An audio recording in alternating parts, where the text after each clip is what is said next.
Hello everyone, this is Sakshi Vaishnavi and welcome to Magnet Brains. So students, अब हम क्या पढ़ने वाले हैं? अब हम अपना न्यू चैप्टर स्टार्ट कर रहे हैं। अपना जो 6th चैप्टर है इंडियन इकोनॉमिक डेवलपमेंट का, वो स्टार्ट कर रहे हैं। That is rural development. इस पर्टिकुलर वीडियो में हम उसका ओवरव्यू देखेंगे और थोड़ा सा इंट्रोडक्शन देखेंगे कि रूरल डेवलपमेंट को पढ़ना क्यों ज़रूरी है या रूरल डेवलपमेंट करना क्यों ज़रूरी है। ठीक है, तो बस इस पर्टिकुलर वीडियो में हम सिर्फ एक ओवरव्यू है वो देखने वाले हैं कि क्या क्या टॉपिक्स होंगे। ठीक है, जो हमारा एक्चुअल कंसेप्ट है वो इसके नेक्स्ट वाले वीडियो से स्टार्ट होगा। तो देखते हैं कि हम क्या क्या पढ़ने वाले हैं। इंट्रोडक्शन, जो कि इसी वीडियो में कवर हो जाएगा।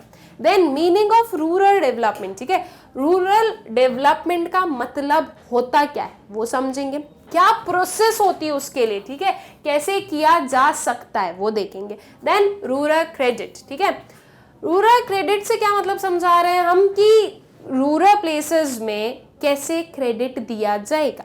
ओके, क्रेडिट के बिना, क्रेडिट मतलब कि फाइनेंशियल सपोर्ट। ओके, क्रेडिट का मतलब कि लोन्स या कोई भी इंसेंटिव, फाइनेंशियल इंसेंटिव। तो अगर आपको किसी भी चीज़ को डेवलप करवाना है तो ज़रूरी है कि मनी भी होना चाहिए। अब अगर लोगों के पास में मनी नहीं है तो वो खुद का डेवलपमेंट कैसे करेंगे, राइट? अगर लोगों का डेवलपमेंट नहीं होगा तो अल्टीमेटली वो जो एरिया है उसका भी डेवलपमेंट नहीं हो सकता।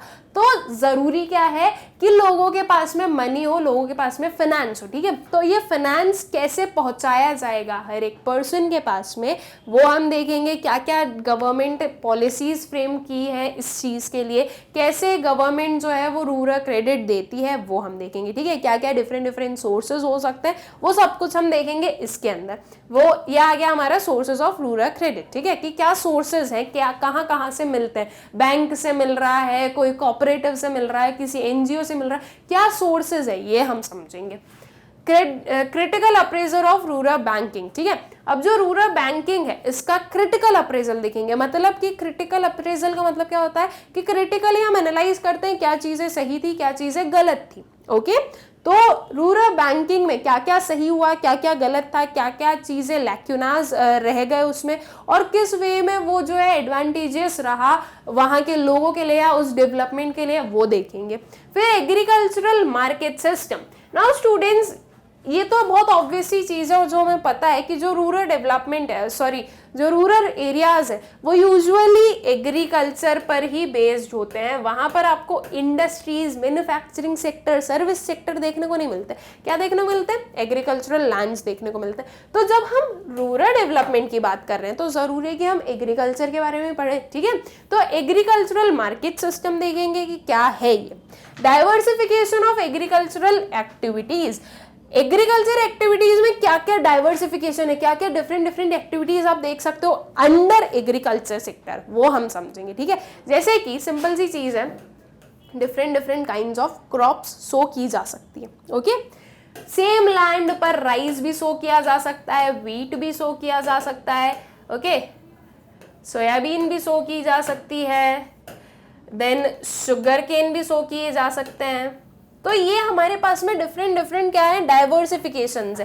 तो क्या डाइवर्सिफिकेशंस होते हैं एग्रीकल्चरल एक्टिविटीज में वो देखेंगे। Okay, non farm areas of employment. अब हमें पता है कि रूरल प्लेस की हम बात कर रहे हैं तो इट मीन्स कि एग्रीकल्चर तो हमारा मेन ऑक्यूपेशन होगा ही होगा। लेकिन क्या सिर्फ एग्रीकल्चर ही होगा? नहीं, एग्रीकल्चर के अलावा भी और भी जो है हम देख सकते हैं कि एम्प्लॉयमेंट के एरियाज होंगे। तो वो क्या क्या होते हैं, दैट मीन्स अब फिर हम क्या पढ़ेंगे, non farm areas of employment. ठीक है, कि नॉन फार्म एरियाज, अगर हम फार्मिंग छोड़ दें तो उसके अलावा और क्या क्या एरियाज हैं जहां पर जो रूरल सेक्टर है, जो रूरल एरियाज है उसमें हम लोग एम्प्लॉयमेंट देख सकते हो। ठीक है, फिर sustainable development and organic farming. Sustainable development काफी सुना सा नेम है, आप लोग आपके बचपन से ये पढ़ते आ रहे होगा, आपके ईवीएस में आप लोगों ने पढ़ा होगा सस्टेनेबल डेवलपमेंट। तो सस्टेनेबल डेवलपमेंट एक क्या होता है, ओके, और उसके साथ साथ में ऑर्गेनिक फार्मिंग। ऑर्गेनिक फार्मिंग क्या है?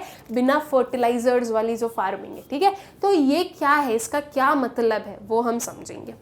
Evaluation of rural development. फिर एट द एंड हम इसे इवेल्युएट करेंगे कि एक्चुअल में कितना डेवलपमेंट हुआ, कितना नहीं हुआ, एक्चुअल में ये जो डिफरेंट जो पॉलिसीज वगैरह फ्रेम की गई होंगी वो सक्सेसफुल रही या नहीं रही। ठीक है, तो ये चीज हम समझेंगे। सो एट द एंड जब सब कुछ हो जाएगा तो एक कंक्लूडिंग हमारा जो टॉपिक होगा वो क्या होगा, इवेल्युएशन वाला। ठीक है, तो आई होप सो कि ये जो पॉइंट्स है ये आप लोगों को क्लियर हो गए। मतलब कि क्लियर क्या होगा, अभी बस आप लोगों ने देख लिया कि आप लोगों को ये पर्टिकुलर चीजें पढ़नी है इस चैप्टर में। एक एक पर्टिकुलर टॉपिक को हम एक एक वीडियो में कवर करेंगे और जो हमारी हर एक चीज के डिटेल में जितना जाना है उतना जाएंगे। ठीक है, और इसके बाद में as usual NCERT solution solve करेंगे। ठीक है, तो आई होप सो कि आप लोगों को क्लियर हो गया होगा। अब जो है थोड़ा सा इंट्रोडक्शन देख लेते हैं और फिर जो हमारा नेक्स्ट लेक्चर होगा उसमें हम लोग स्टार्ट करेंगे अपना मीनिंग से। ओके, तो चलिए देख लेते हैं कि क्या इंट्रोडक्शन में हम लोग बोल सकते हैं। सो agriculture with maximum share of rural economy. Agriculture क्या है, रूरल इकोनॉमी का मैक्सिमम शेयर जिसके पास है, राइट। ऑब्वियस सी चीज है, जैसे ही रूरल दिमाग में आया, विलेजेस दिमाग में आया, क्या एक सीनरी आपके सामने क्रिएट होती है वो क्या होती है कि कुछ कच्चा जो हटमेट्स हैं वो बनी हुई होंगी, एक रोड होगी, रोड के आइट साइड में आपको पूरी ग्रीनरी दिख रही होगी, फार्म्स दिख रहे होंगे, राइट।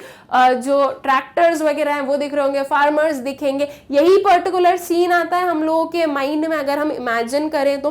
और अगर आप लोगों को बोला जाए कि आप एक विलेज का पोर्ट्रेट बनाओ तो आप ऐसा ही कोई पोर्ट्रेट बनाओगे जिसमें खेत वगैरह होंगे, राइट, मतलब फार्म्स होंगे। तो ये एक सिंपल सी चीज है जिसे हम बहुत अच्छे से मानते हैं कि जो रूरल इकोनॉमी है उसमें मैक्सिमम शेयर किसका है, एग्रीकल्चर का।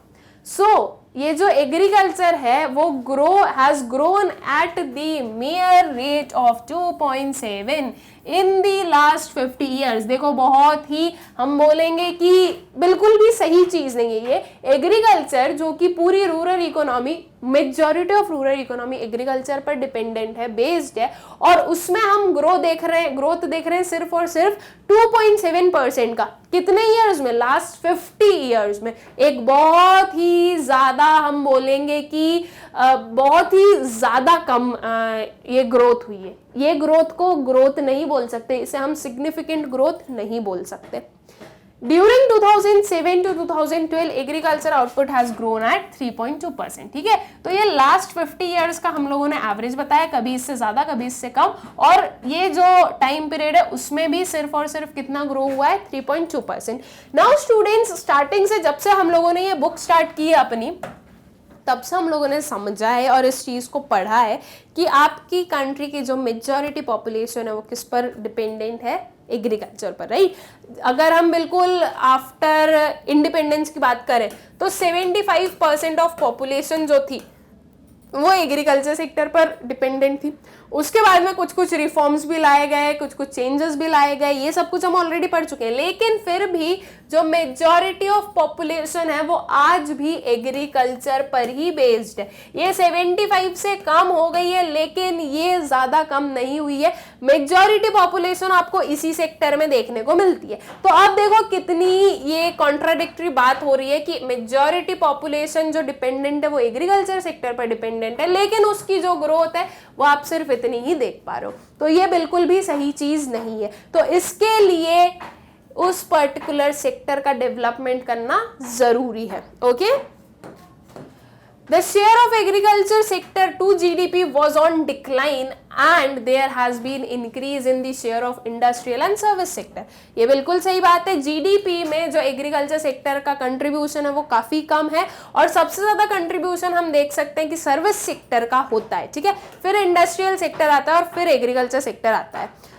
However, the population dependent on agriculture sector did not show any significant change। ये हम देख रहे हैं कि यहाँ पर जो कंट्रीब्यूशन है वो तो सबसे कम है, लेकिन जो एग्रीकल्चर सेक्टर पर डिपेंडेंट पॉपुलेशन है उसमें कोई भी सिग्निफिकेंट चेंजेस देखने को नहीं मिले। मतलब कि जो पॉपुलेशन का शेयर है वो बहुत ज्यादा चेंज नहीं हुआ। ठीक है,